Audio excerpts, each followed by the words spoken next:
नमस्कार दोस्तों, अगर आप एक केंद्रीय कर्मचारी हैं या पेंशनर हैं, तो यह वीडियो आपके लिए सबसे बड़ी खबर लेकर आया है। क्या सच में 8वें वेतन आयोग यानी कि 8th पे कमीशन के लागू होने में देरी की वजह से आपको 5 लाख से लेकर 14 लाख रुपए तक का मोटा एरियर एक साथ मिलने वाला है? सोशल मीडिया और खबरों में इस 14 लाख रुपए के दावे के पीछे का असली गणित क्या है?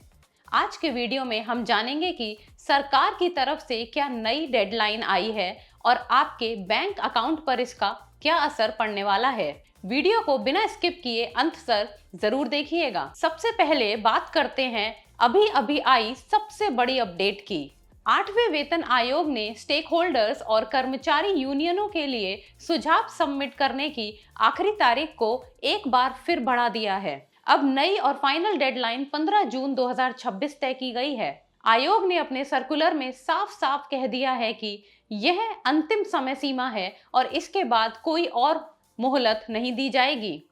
और हाँ, एक जरूरी बात, यह सुझाव केवल आधिकारिक वेबसाइट 8cpc.gov.in के जरिए ही ऑनलाइन स्वीकार किए जाएंगे।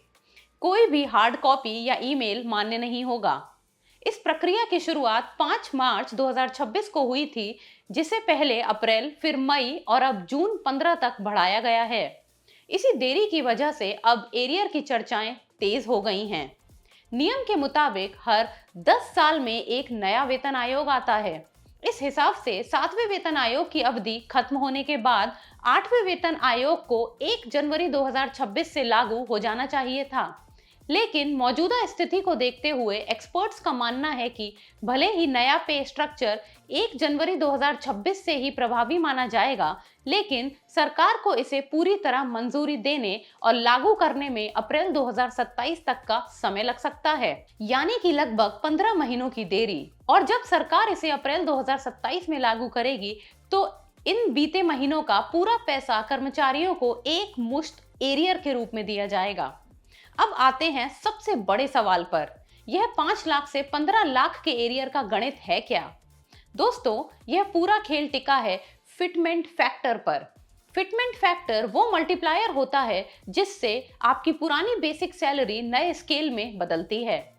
कर्मचारी यूनियन सरकार से 3.68 के फिटमेंट फैक्टर की मांग कर रहे हैं, जबकि 7वें वेतन आयोग में यह 2.57 था। अगर सरकार 3.68 के फिटमेंट फैक्टर को मान लेती है तो कैलकुलेशन कुछ ऐसा होगा।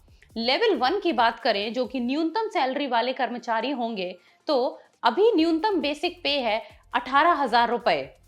3.68 फिटमेंट फैक्टर के बाद नई बेसिक पे होगी 66,240 रुपीज। हर महीने का अंतर यानी बढ़ोतरी हुई 48,240 रुपीज।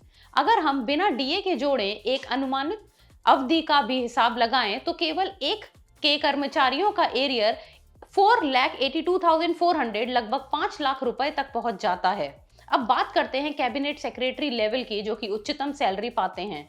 अभी अधिकतम बेसिक पे है 2,50,000 रुपए।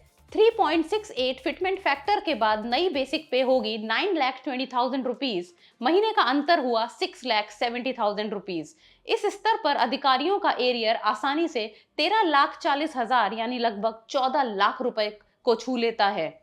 यही है उस 14 लाख रुपए के दावे के पीछे का असली गणित।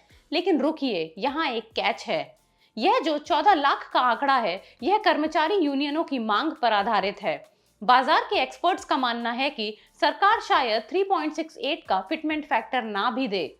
उम्मीद जताई जा रही है कि अंतिम फिटमेंट फैक्टर 2.28 से 2.86 के बीच रह सकता है। इसलिए आपका वास्तविक एरियर कितना होगा, यह पूरी तरह इस बात पर निर्भर करेगा कि सरकार अंत में किस फिटमेंट फैक्टर को नोटिफाई करती है। तो दोस्तों, जैसे ही 15 जून के बाद आयोग अपनी फाइनल रिपोर्ट सरकार को सौंपेगा, तस्वीर और साफ हो जाएगी। आपको क्या लगता है, सरकार को कितना फिटमेंट फैक्टर देना चाहिए? नीचे कमेंट बॉक्स में अपनी राय जरूर बताएं। वीडियो अच्छी लगी हो तो लाइक, शेयर और सब्सक्राइब जरूर करें।